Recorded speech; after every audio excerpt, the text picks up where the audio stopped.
लग्न कुंडली में प्रथम भाव को लग्न भाव कहते हैं और इससे जब हम घड़ी की विपरीत दिशा में चलते हैं तो छठा खाना गिनने पर जो भाव आता है उसे हम छठा भाव कहते हैं। छठे भाव से हम जीवन की चुनौतियां और अवसरों के बारे में बात करते हैं। छठे भाव से हम उन क्षेत्रों को देखते हैं जहां हमें संघर्ष और चुनौतियों का सामना करना पड़ता है। इसे अक्सर उपचय भाव माना जाता है, जिसका अर्थ है समय के साथ साथ इसमें सुधार हो सकता है। यहाँ कुंडली में 4 भावों को उपचय भाव कहा जाता है: तीसरा, छठा, 10वां और 11वां। छठे भाव से हम रोग और स्वास्थ्य संबंधित समस्याएं देखते हैं, शत्रु और विरोधी को देखते हैं, कर्ज और आर्थिक बाधाएं को देखते हैं, कानूनी मामले और संघर्ष को देखते हैं। अर्थात अगर शॉर्ट में बात करें तो छठे भाव से रोग, रिपु, ऋण और कानूनी मामले देखते हैं। हमारे जीवन में 6 प्रकार की रिपुएं होती हैं। पहली है काम, क्रोध, लोभ, मोह, मद, मत्सरिया। ये कुल मिलाकर के 6 प्रकार की षड रिपु होती है जो कि छठे भाव से देखते हैं। शुभ ग्रह गुरु, शुक्र, चंद्र और बुध, इनको हम शुभ ग्रह बोलते हैं। और बुध जिस ग्रह के साथ बैठा होता है उसके परिणाम उसी ग्रह के अनुरूप आते हैं। अर्थात शुभ और अशुभ यह डिपेंड करेगा कि बुध किस ग्रह के साथ में बैठा हुआ है। यदि शुभ ग्रह के साथ बैठा हुआ है तो उसे शुभ मानेंगे, और यदि अशुभ ग्रह के साथ बैठा हुआ है तो उसे अशुभ मानेंगे। अब यदि शुभ ग्रह छठे भाव में बैठते हैं तो स्वास्थ्य में सुधार को दिखाते हैं, संघर्ष में सहायता को दिखाते हैं और शत्रुओं पर विजय प्राप्त करवाते हैं। स्वास्थ्य में आसानी से सुधार, बीमारियों से दूर रखते हैं, रोगों से लड़ने की शक्ति प्रदान करते हैं और कम मेहनत में शत्रुओं पर विजय प्राप्त करवाते हैं।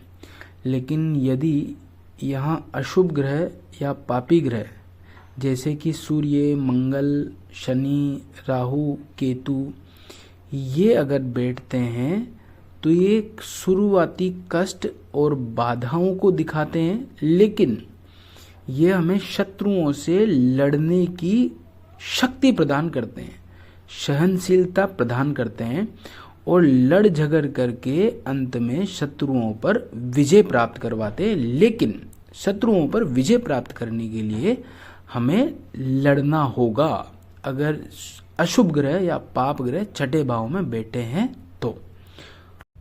त्रिषडाया भाव में अक्सर जब पाप ग्रह बैठते हैं तो ये हम सामान्यतः अच्छा मानते हैं, क्योंकि ये हमें लड़ने की शक्ति प्रदान करता है।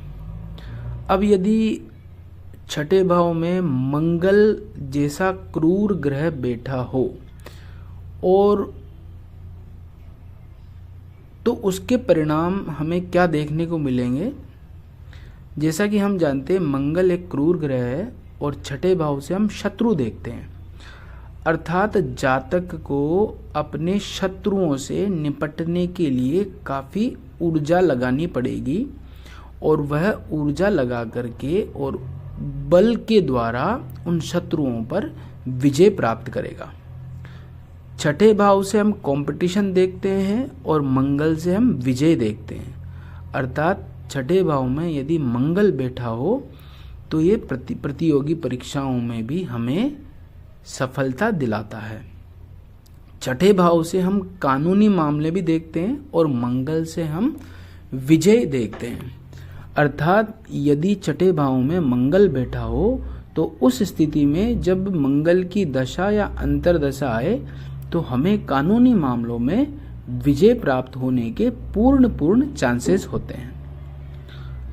अब देखते हैं कि शनि यदि छठे भाव में बैठे तो हमें क्या देता है। जैसा कि हम जानते हैं शनि एक ठंडा ग्रह है जो कि धीरज और दृढ़ता को दिखाता है।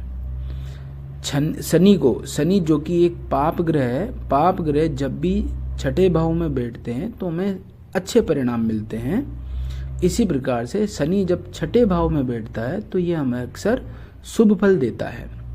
यह जितनी भी मुसीबतें आती है उन मुसीबतों में हमें डटे रहने का एक साहस, धीरज और दृढ़ता प्रदान करता है, जिससे कि हम उन चुनौतियों का डट कर के सामना कर सकते हैं। शनि एक मेहनती ग्रह है जो कि जातक को मेहनत द्वारा सफलता दिलाता है। यदि कोई प्रतियोगी परीक्षा आ गई या कानूनी मामला आ गया तो जातक उसमें दृढ़ता से डटा रहेगा और अंततः उसकी कानूनी मामलों में विजय होगी और प्रतियोगी परीक्षा में उसको सफलता मिलेगी। और यह सफलता शनि के धीरज के कारण और दृढ़ता के कारण मिलेगी। अब देखते हैं कि राहु यदि छठे भाव में बैठा हो तो उसके क्या परिणाम हमें देखने को मिलेंगे। जैसा कि हम जानते हैं कि राहु एक पाप ग्रह है और यदि पाप ग्रह छठे भाव में बैठते हैं तो वो हमें शुभ फल ही प्राप्त करते हैं।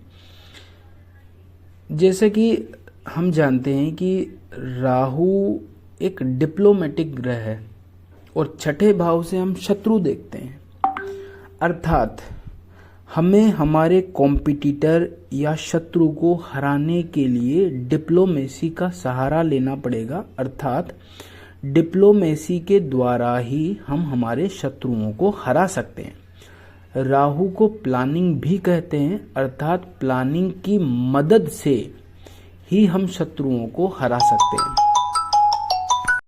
अब यदि हम बात करें बुध की, और बुध यदि छठे भाव में बैठा हो तो वह हमें मानसिक परेशानियां दे सकता है, तंत्रिका तंत्र संबंधित विकार दे सकता है, पाचन तंत्र संबंधित समस्याएं दे सकता है, एलर्जी दे सकता है।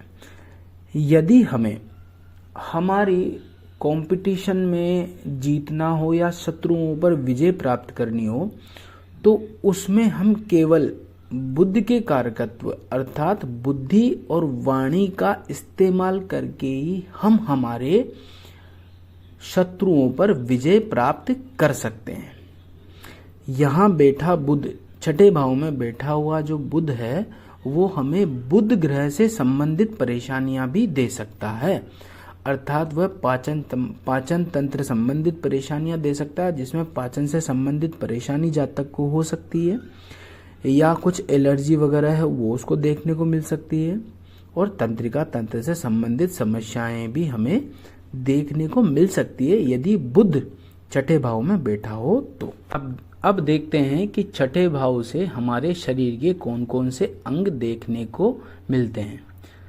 छठे भाव से हम हमारा पेट, छोटी आंत, बड़ी आंत, लीवर, पाचन तंत्र और रोग प्रतिरोधक क्षमता को देखते हैं।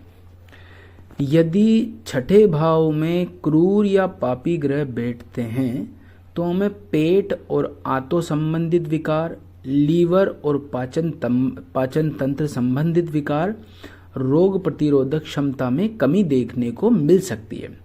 लेकिन यदि यहाँ पर शुभ ग्रह बैठे हों तो ये पेट और आंतों को ठीक रखते हैं, लीवर और पाचन तंत्र को ठीक रखते हैं और रोग प्रतिरोधक क्षमता को ठीक रखते हैं।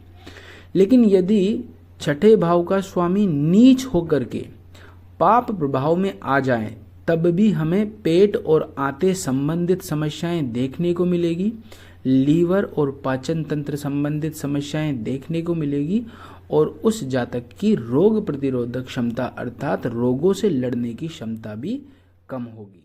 अब यदि हम निष्कर्ष निकालें तो जो छठा भाव है वो हमारे जीवन की मिलने वाली चुनौतियों से हमें सीख और उन चुनौतियों पर विजय प्राप्ति के लिए मार्गदर्शन देता है। कुंडली का छठा भाव हमें जीवन की चुनौतियों को समझने और उनसे निपटने के लिए एक महत्वपूर्ण ज्योतिषीय मार्गदर्शिका का काम करता है। यह हमें स्वास्थ्य, शत्रुता, कर्ज जैसी समस्याओं के बारे में भी सूचित करता है ताकि हम उनसे प्रभावी ढंग से निपट सकें।